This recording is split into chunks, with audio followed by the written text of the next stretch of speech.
में मोमेंटम बहुत शानदार है। शिल्पा जी बताइए क्या रहेगी ट्रेड? जी, अभी मेरा ध्यान पॉलीकैब में जा रहा है, तो S B T S T Polycab में मैं यहाँ पे रेकमेंड करूँगी। इसको मैंने प्रभुदास लीलाधर में 5500 के कॉल ऑप्शन के थ्रू अभी इसको रेकमेंड किया है, सेम प्राइस में 110 के अराउंड। आप इसमें पार्टिसिपेट कर सकते हैं। स्टॉप लॉस आपका 80 का रहेगा। Target still 180 also is expected. Okay, तो पॉलीकैब में एक अच्छी अपॉर्चुनिटी। रुचित, आपका ट्रेड? पीएसयू हैविट में से एसबीआई में बीटीएसटी करके जाने की सलाह रहेगी, जहाँ पे आज एक फॉलिंग ट्रेंड लाइन का ब्रेकआउट का रेजिस्टेंस का ब्रेकआउट भी आया है, तो यहाँ पे 587 थोड़ा वॉइस क्रैक हो रही है लेकिन स्टॉक समझ में आ गया होगा आपको। स्टेट बैंक ऑफ इंडिया में आपको बीटीएसटी करके जाना है। गाबा सर बताइए क्या रहेगा? आई एम अज्यूमिंग बीटीएसटी ही होगा। बिल्कुल बिल्कुल बीटीएसटी है और स्टॉक का नाम है आइशो मोटर्स। बहुत अच्छा मोमेंटम मिला है, 4176 पर ट्रेड कर रहा है। स्टॉप होगा 4100। मुझे लगता है 4300 पार कर ही लेगा आइशो मोटर्स। आयशा में तेजी, और आयशा आज का इनफैक्ट टॉप ट्रेडेड काउंटर रहा भी है। राजेश सातपुते, आपका ट्रेड? देखिए, मैं एचयूएल को लेके जाऊंगा। एचयूएल में क्लियर ब्रेकआउट था फ्राइडे के सत्र में, आज फॉलो थ्रू मिला है। मेरे हिसाब से इसका जो बीटीएसटी का टारगेट बनेगा वो रहेगा 2680 का, 2680 का टारगेट होगा, और स्टॉप लॉस जो मेंटेन करना है वो रहेगा 2590 का। ओके, तो एचयूएल में एक अच्छा मौका, 2600 पर एक क्लोज दिखा रहा है। गाबा सर, आप क्या लेंगे? गाबा सर का हो गया। आई थिंक राजेश पालविया का बचा है। हाँ, राजेश पालविया जी बताइए। तो हर्षा जी, बैंकिंग स्टॉक्स में हमें लगता है आईसीआईसीआई बैंक को लेके जाना चाहिए। यहाँ पे एक अच्छा मोमेंटम बना है, शॉर्ट कवरिंग का मूव बना है, और ये अपने प्रीवियस स्विंग हाई को भी अब पेनिट्रेट करते हुए दिख रहा है। आईसीआईसीआई बैंक में हमें लगता है नेक्स्ट टारगेट जो बन सकता है वो 1020 1030 की तरफ आते हुए दिखेगा। तो आईसीआईसीआई बैंक फ्यूचर बाय करने की सलाह। स्टॉप लॉस रखेंगे 978 के आसपास। ओके, चलिए ये इस समय की कॉल। अच्छा देवेन भाई, आप जुड़े हमारे साथ और इतना टाइम दिया आज आपने, थोड़ा दिन बड़ा था, उसके लिए बहुत बहुत शुक्रिया आज हमारे साथ जुड़ने के लिए, और थैंक यू सो मच। चलिए ये बात हो गई देवेन जी से। अच्छा वो जो 20800 की कॉल है अब 150 पे जाके आई है, 150 पे जाके 100 अब 125 पर है, और वो 21,000 की कॉल ने हाई लगाया 44 का। वो 12 रुपये पर स्क्रीन पर जो पकड़ी गई थी। चलिए 44 पे तो कोई नहीं निकल पाया होगा, लेकिन 12 रुपये की भी अगर आप 36 तक भी अगर आप निकल गए होंगे उसमें। मैं नॉर्मली हीरो ज़ीरो कॉल को लाइक नहीं करता हूँ, लेकिन साल में ना 3-4 मौके आते हैं जिसमें आपको वो चेज़ करना चाहिए। आज वो दिन था, और हो सकता है कल भी वो दिन हो जाए वैसे बाय द वे। बस ये है कि अब इस समय थोड़ा महंगा होगा वो कॉल लेना, तो आप चाहें तो एक बार वेट कर लें इंट्राडे में। कोई कल आपको अगर एक बार मार्केट डिप दे दे, लेकिन कल भी इस इंडेक्स पे नज़र रखिएगा, क्योंकि बहुत टाइम के बाद ये इंडेक्स अब चलना शुरू हुआ है। यहाँ पर 46,470 हस्टा, अब बस 46,500 के ऊपर क्लोज आ जाए तो और मज़ा आ जाए। फिर हम 47,000 की तैयारी करेंगे कल के लिए। उसी का इंतज़ार रहेगा। तेज़ी तो है और तेज़ी भरपूर है, उसमें कोई दो राय नहीं। जिस तरह के गेंस। अच्छा, आईसीआईसीआई बैंक एक बार आपकी स्क्रीन पर लेकर आएंगे, क्योंकि पूरा स्टॉक भाग चुका है 5%, लेकिन यहाँ पर अभी भी लोग हैं जो तेज़ी और जोड़ रहे हैं। तो पिछले 10 मिनटों में 0.81% की और गेंस आते हुए दिखाई दिए हैं। एक्सिस, बजाज ऑटो, इन सारे काउंटर्स के साथ वही हो रहा है। आज के मूव्स के बाद वो फॉलो थ्रू पूरे दिन लगातार बरकरार है।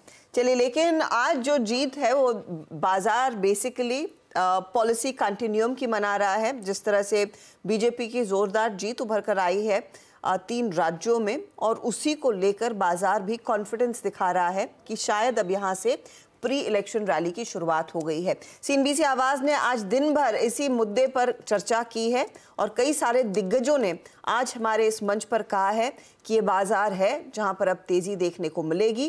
किन स्टॉक्स में तेजी आएगी, किन थीम्स में पैसे बनेंगे, उसकी एक झलक आपके लिए फिर करते हैं पेश।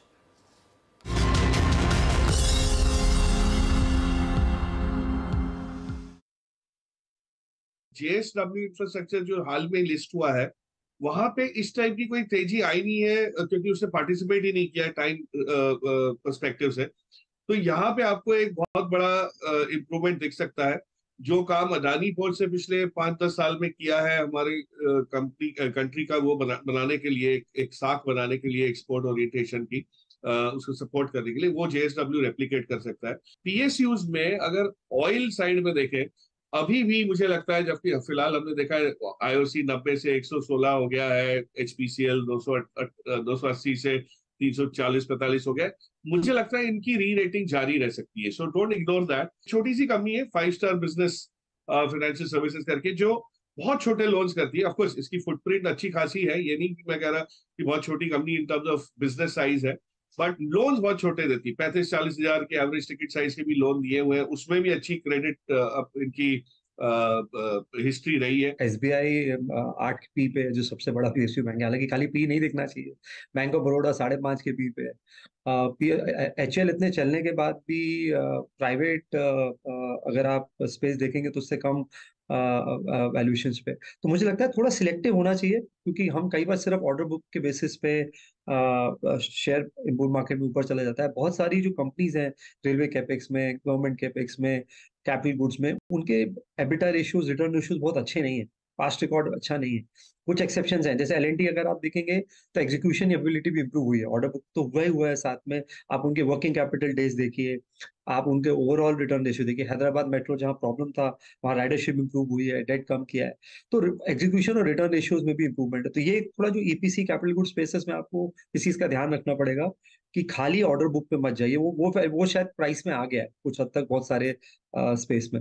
रेलवेज में भी थोड़ा सिलेक्टिव होने की जरूरत है। मुझे लगता है जैसे टीटागढ़ अच्छा किया है, बट आगे अगले अगले 10 साल का भी ऑर्डर बुक है उसमें, तो थोड़ा सिलेक्टिव होंगे, बट इसमें मुझे लगता है लीडरशिप रहेगी। एक जो स्पेस मुझे लगता है कंटिन्यूसली अच्छा करेगी, जो मैं पहले भी बोल चुका हूँ, वो मैन्युफैक्चरिंग है। उसमें मैं ईएमएस को लेके B2C काफी चला है, डिक्सन एम्बर वगैरह चला है। B2B जो है ईएमएस स्पेस में, उसमें मुझे लगता है अभी भी बहुत ज्यादा स्कोप है। सिमिलरली टेक्सटाइल्स मुझे लगता है अभी हमने बहुत अर्ली पार्ट देखा है, इंडिया का शेयर सिर्फ 3% है पैरेलल एक्सपोर्ट्स में। तो जो मैन्युफैक्चरिंग के कुछ पॉकेट्स है, मुझे लगता है वहां पे बहुत सारे विनर्स और लीडर्स निकल के आएंगे। हाउसिंग स्पेस, होम इंप्रूवमेंट शुरू से पसंद है। आप देखिए total home loan market 30 lakh crore का है इस देश में, जहाँ 1 करोड़ 40 लाख लोग हैं और हाउसिंग एक प्राइमरी नीड है।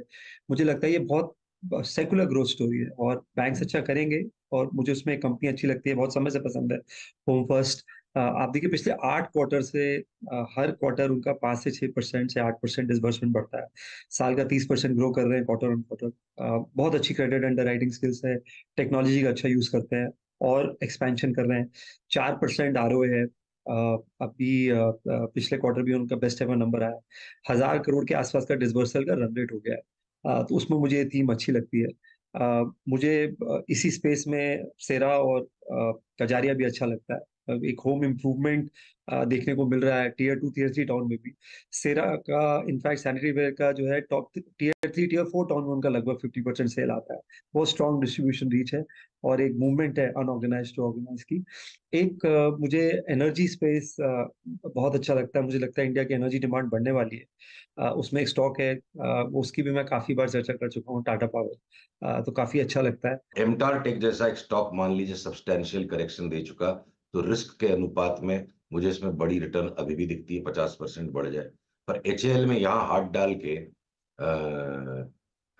15% 20% पहले नीचे का झटका देखना पड़े कोई और फर्दर बढ़ने के पहले, अगर वो भय है तो मैं भी कूद के उन शेयरों को नहीं लूंगा। अडानी इंटरप्राइजेस वापस 4000 तक चला जाएगा, ये कल्पना है, ऑल फोरकास्ट आर दैट। तो NDTV, आपका AWL, अडानी पोर्ट, इंटरप्राइजेस, जिसको जो स्टॉक समझ में आए। अडानी ग्रुप की सारी चार्ट्स बड़ा चीख चीख के मुझे कह रहे हैं कि रिस्क बहुत कम है, रिवॉर्ड बहुत बड़ा है, एक नंबर।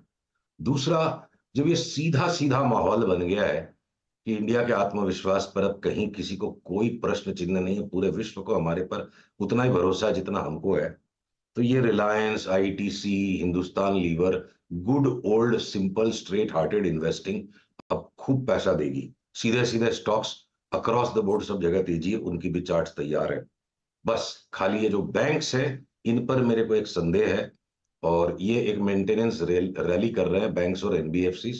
बहुत बड़ा ट्यूमल्टस एडजस्टमेंट ग्लोबल फाइनेंशियल मैक्रो में हो गया, और वो रनिंग मैक्रो एडजस्टमेंट अगले 6 महीने लोगों को समझ नहीं आएगा, किसी को नहीं समझ में आएगा। तो वो एक संदेहास्पद सेक्टर को छोड़ के जहां जो कंपनियों को आप समझते हो, चाहे वो रिलायंस जैसी कंपनी हो, सब में मोटा पैसा बनेगा। जहां ज्यादा अपॉर्चुनिटीज मिल रही है वो है फाइनेंशियल सेक्टर में, क्योंकि फाइनेंशियल सेक्टर आप देखिएगा तो ये साल भर में पार्टिसिपेट नहीं किया है, जबकि जो इकोनॉमिक ग्रोथ है ऑब्वियसली फाइनेंशियल सेक्टर उसके सेंटर में है। एंड जब मैं फाइनेंशियल सेक्टर कहता हूं तो ये नहीं कि सिर्फ बैंक्स या private sector banks, but also NBFCs, insurance companies है और नॉन बैलेंस शीट कंपनीज भी है, जो मार्केट इंटरमीडियरीज जिन्हें कहते हैं।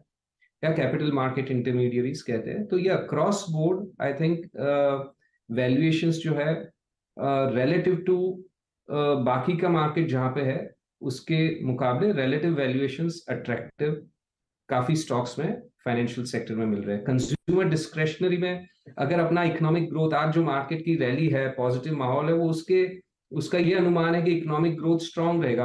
अल्टीमेटली स्टॉक मार्केट एक बैरोमीटर है कि अपनी इकोनॉमिक ग्रोथ ओवर टाइम क्या रहेगी और उसके चलते कॉर्पोरेट अर्निंग्स क्या रहेगी। तो उस बैरोमीटर को अगर अपने सही गिने और अगर इकोनॉमिक ग्रोथ स्ट्रांग रही आने वाले टाइम में, इकोनॉमी ऑब्वियसली शेयर बाजार का तो मार्केट कैप 4 ट्रिलियन के ऊपर हो ही गया है, इकोनॉमी भी 4-5 ट्रिलियन डॉलर जब क्रॉस करती है तो ये डिस्क्रेशनरी कंजम्पशन जो है वो काफी ज्यादा ग्रो होगा।